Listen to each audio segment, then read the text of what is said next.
The camera's wiggly. This looks better than it's showing up. Anyway, that's Elmer's glue into a mold and then painted. I look forward to doing a lot more stuff with this now that I found out how to do it. This was the first try. It'll be better. Yeah, my hair's... yeah, it's morning. Focus. Anyway, by morning I mean 2:30 in the afternoon. So in a conversation on Facebook, Neil, who goes by many different names on Facebook, I have found 2 or 3 of your accounts, posted a question about bacon grease. If he could use the bacon grease from the can at the back of his stove to cook with. It depends on what your definition of room temperature is. So we're going to start with the basics and see how much I can remember off the top of my head. In all of your old home ec books, room temperature is defined as 72 degrees. If bacon grease gets above about 75, I think it's 75, if it gets too warm for too long, it goes rancid in about 3 days. It can also grow botulism. It can also grow mold. The old housewives knew how to process the bacon grease so that it was reusable, plus many cooked so much bacon that the bacon that was cooked on day 1 was used by day 3. It never had a chance to go bad. I have muffin recipes that call for bacon grease. Banana muffins that call for bacon grease. It's actually really yummy. Grease is not the same thing as fat. Grease is actually unhealthy. We now know this. Grease is dead. It isn't a live, viable product. It's a waste byproduct. Grease makes better candles than it makes food. Fat is alive. Bacon fat is alive. Bacon grease is nasty. It goes down to that hydrogenated and non-hydrogenated and trans fat, non-trans fat, and all of that crap. If you fry up some bacon and drizzle the fat onto, say, a nice potato salad, it's yummy and it's fine. If you fry up some bacon and pull the grease aside and let the grease set for 7 to 10 days, it's now grease. It's no longer fine. To get around that, the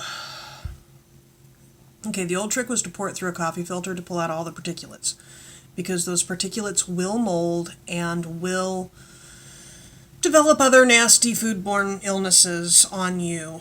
It's not the grease itself that's doing it, which is why you'll find conflicting reports that it can't grow. No, it can't, but it's got nasties in it. It's got little pieces of meat. Okay, if your grease has gone rancid, heat a half a teaspoon up in the bottom of a pan, take a piece of bread, dab it, taste it. Rancid bacon grease tastes like rancid meat. It tastes like a pork chop from the bottom of the refrigerator that sat in there until it turned slightly green with a rainbow.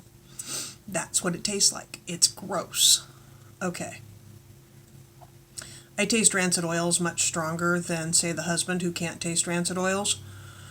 Or he'll say, well, I tasted it, but it didn't bother me. And it's like, dude, it's like eating a rotten potato. It's gross.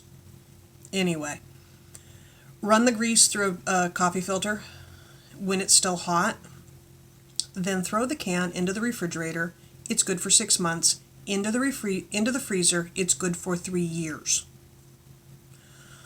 We have a tiny little refrigerator here, so I haven't been doing any of the cooking I normally do, but my trick is to bake bacon and not fry it, and then save all of the grease, run it through a filter, and throw it in the freezer until I have a full container, and then do something that requires deep frying, and deep fry with the bacon grease 50-50 to a different, like a peanut oil.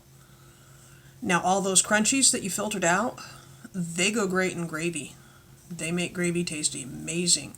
So, run the filter and then scrape those into their own little cup, put a little bit of grease on top of that, throw it in the refrigerator, and the next time you go to make a country gravy, throw that into your country gravy for some extra flavor. Or into your soup. Another thing they used to do back in the day is in pouring off the grease, let it cool a little bit. Let it cool. pour it into boiling water. The boiling water will pull out all the particulates, and then you have a layer of grease on top and the particulates at the bottom of the water. Pull the grease off, put it aside, and you have a pot of bacon flavored water as stock for soup. That was something else they did. Understand, back in the day, they cooked everything and recooked everything and nothing went to waste, because the grocery store was not our grocery store. The grocery store was usually your backyard and grandma's. Another reason you might see comments about keeping grease at room temperature that don't jibe with the 72 degrees is Google a butter bell. It's a crock, it's a container of water, and then another container that sits in with the butter down here, so that you go like this and the butter's here, or the grease is here. Okay, so you fill this with bacon grease and put it into the butter bell, and it's a water seal. Okay, but it also keeps it 10 degrees cool, 5 to 10 degrees cooler than room temperature. Now, mind you, if you live in Hawaii, Deb, this will not work. Trust me. If you live someplace hot, if it's above 75 degrees in your house, you really need a refrigerator to reuse butter, or to reuse bacon grease within 3 to 5 days, or after 3 to 5 days. You can just plan your cooking. Okay, I've got bacon, so I'm going to fry up the bacon or bake the bacon. Now I'm going to take all this grease and make bread with it. Okay, now the bread is made. The grease is used up. Okay, because that grease is valuable. That's, on a pound of bacon, you're going to get a third of a pound of grease. You know, you're going to get for a $5 worth of bacon, you're going to get $2 worth of grease. Okay? Grease is grease, though. It's not healthy. Neither's butter. Yeah. On the other hand, it's a solid fat, which means you can cook with it anywhere you cook with butter, and you can cook with it anywhere you cook with coconut oil. So that's kind of cool. I made, one time we were out of everything once, so I put bacon grease through a filter 3 times and then put it through water for another filter. And then I put a whole bunch of cocoa powder and sugar into it, trying to make Magic Shell. Bacon flavored Magic Shell is not bad. I just don't recommend it.